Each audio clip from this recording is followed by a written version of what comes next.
Blood ப்ரெஷர்னாலையும் அதே மாதிரி diabetes, இந்த இரத்த கொதிப்பு நோய் மற்றும் சர்க்கரை நோய், இந்த பிரச்சனை ஒருத்தங்களுக்கு வருதுன்னா அவங்க உடனே பயந்துக்கிட்டு என்ன பண்ணுவாங்க அப்படின்னா, அதுக்குள்ள மாத்திரையும் எடுப்பாங்க, உணவுகளையும் கண்ட்ரோல் கொண்டு வந்துடுவாங்க. அப்போ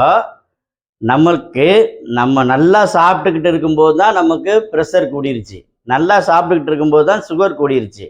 அப்போ என்ன பண்ணணும், நல்லா சாப்பிட்டுக்கிட்டு தான் ப்ரெஷர் மாத்திரையும் சுகர் மாத்திரையும் எடுக்கணும். அப்படி செய்யும்போது சிஸ்டமிக் கம்ப்ளைண்ட் எதுவுமே வராது, உங்கள் ப்ரெஷரும் சுகரும் கண்ட்ரோல் ஆகிடும். நீங்கள் பயத்தில் சாப்பாடை ஃபுல்லாக கண்ட்ரோல் பண்ணிட்டீங்கன்னா உடம்புக்கு தேவையான சத்துக்கள் கிடைக்காது, அதனால சிஸ்டமிக் கம்ப்ளைண்ட்டு வரும்.